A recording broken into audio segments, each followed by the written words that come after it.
cukorbetegségben alapvetően két nagy típust különböztetünk meg, vannak melléktípusok is, de van az 1-es és a 2-es típusú cukorbetegség. Az 1-es típusú cukorbetegség az, amikor nem termel a szervezetünk saját inzulint, akkor autoimmun folyamatok miatt a hasnyálmirigynek ez a funkciója gyakorlatilag kiesik. Úgyhogy az 1-es típusú cukorbetegségben az egyetlen megoldás az a kintről bevitt inzulin,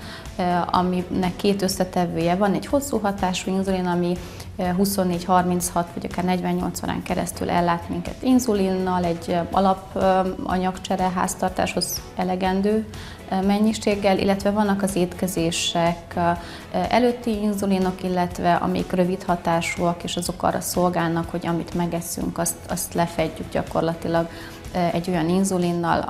ami 5 percen belül hat, miután beadjuk, és a hatása 3 órán, általában 3-4 órán belül eltűnik. Amikor indítunk egy kezelést, akkor általában a betegnek a testsúlyát vesszük figyelembe, hozzá számított optimális inzulin mennyiségeket,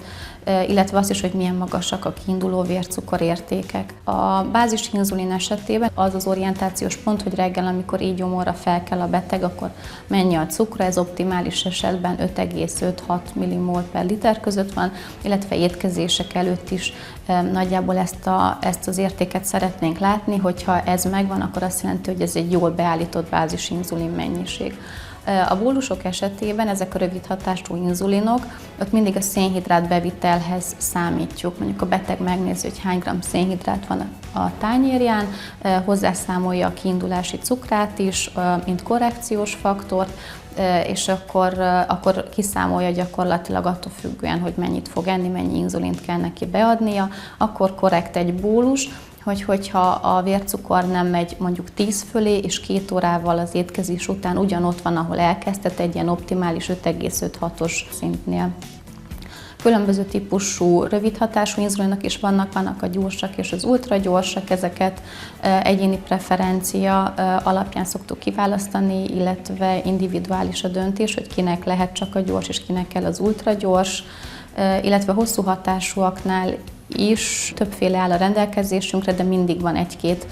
aktuális kedvenc, amit a diabetológusok szeretnek, és általában az újakat adjuk, mert azok a legstabilabbak.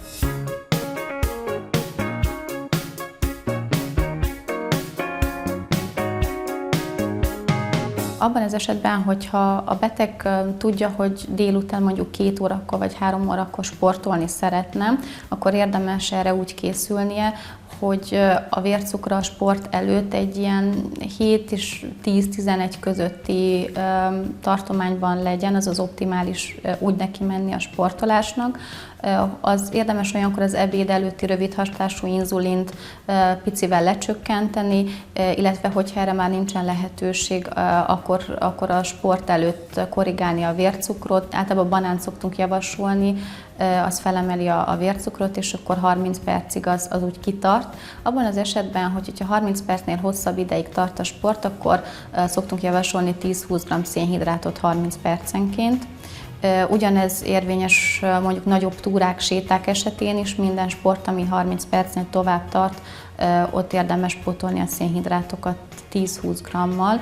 illetve hogyha tudjuk, hogy egy hosszabb túrára készülünk egyes típusú cukorbetegként, akkor már az előző napon a hosszú hatású inzulinból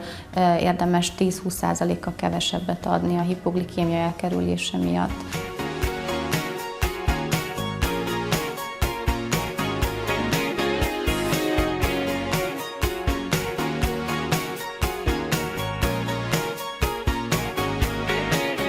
Mivel ez egy nagyon intenzív terápia, ezért a betegtől is egy nagyon intenzív együttműködést